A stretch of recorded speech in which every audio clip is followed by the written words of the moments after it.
हुआ मिलेगा। सुखी राम, तुमने आज बहुत गलत किया है मेरे साथ। भाई मैंने तो तुम्हारी मदद की थी बस।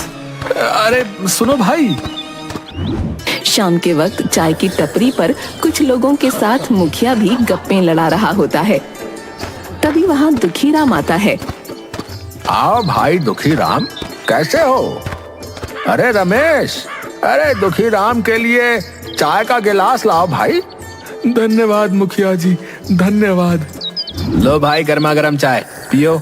दुखीराम चाय लेता है और पीने लगता है। अरे साथ में मट्ठी तो दो रमेश भाई, दुखीराम को अकेले चाय पिलाओगे बस? है? रमेश मट्ठी भी दुखीराम को देता है। अरे वाह, आज का दिन तो बहुत अच्छा है मेरा, चाय फ्री में और साथ में मट्ठी भी।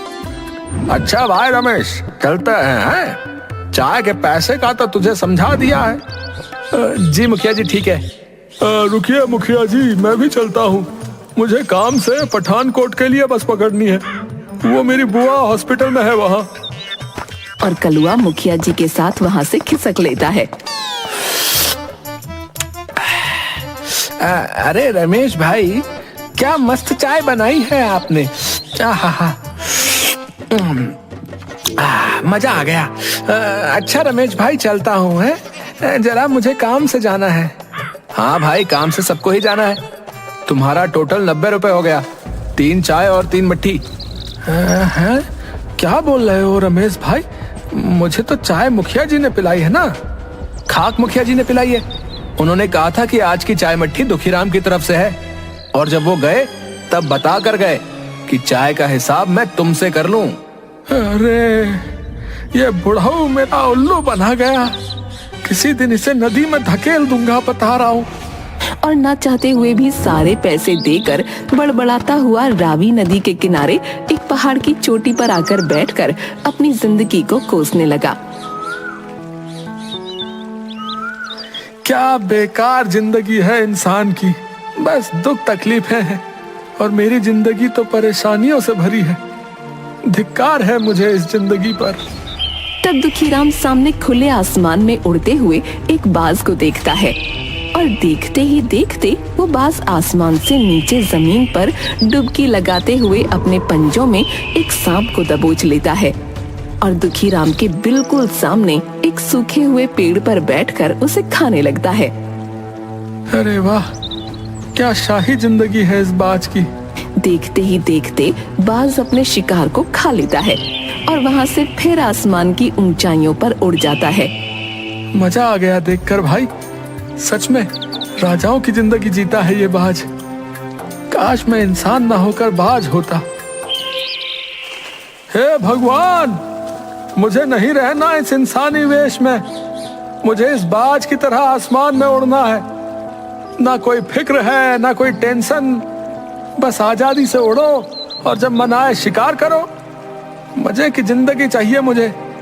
तभी वहाँ अचानक से दुखीराम के पीछे से एक बूढ़े गड़रिये की आवाज आती है। क्या बात है बेटा, बहुत दुखी हो अपनी जिंदगी से? अरे आप कौन हो बाबा, पहले कभी नहीं देखा आपको।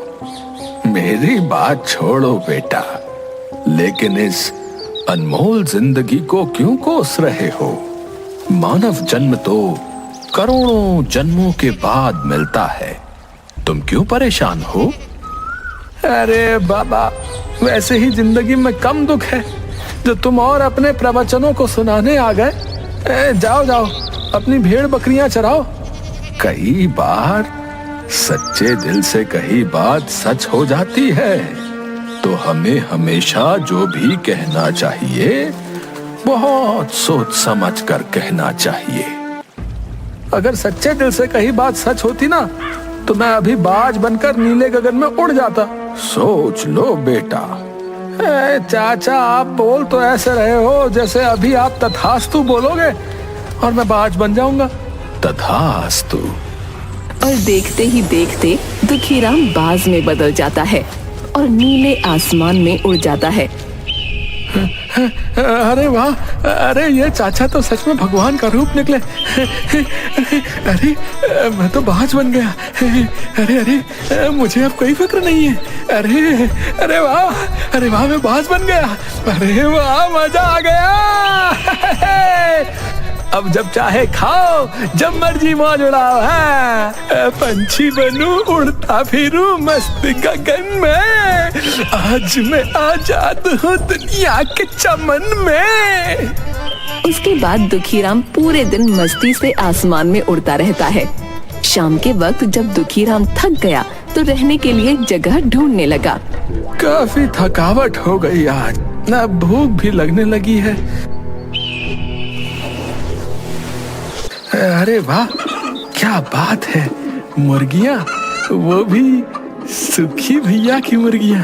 अब देखो कैसे गायब करता हूँ इन्हें। और दुखीराम आसमान से डुबकी लगाकर सीधे सुखीराम के आंगन से मुर्गी को दबोच लेता है और मजे से एक पेड़ पर बैठकर खाने लगता है। देखा कितना बुद्धिमान हूँ मैं। कभी तो किसी की दुल्हनिया बनोगी, मुझसे शादी करोगी।